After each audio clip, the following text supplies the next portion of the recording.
Ano tayo ng ano guys, yung bulinaw. Magsangag. Yung sinangag na bulinaw. Ayan.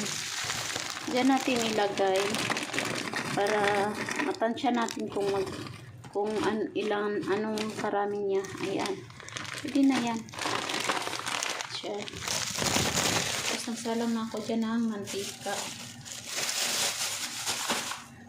I-ano natin kasi madali lang po siyang lutuin. Yan ang bulinaw dito. 5 real. Yan, 5 real yan guys. Isang balot. Parang 1/4 yata. 5 real. Tsaka ito, paininin natin yun mainit na na mantika para diretsuhan na. Ayan, diba? Ang laki niya, malalaki siya. Mapait naman tong laman, pero hindi natin yan siya gasinong lutuin kasi sobrang toast na niya.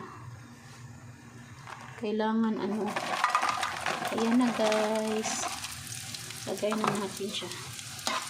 Saluin na natin. Ayan. Sinangag na bulinaw. Ayan. Parang parang nasa Pinas lang din ako. Mas okay pa yan lutuin kaysa sangag yan ba? Diba sangag yan? Sinong kumakain ito? Taas ang kamay. Pero kung hindi ka kumakain, mayaman ka.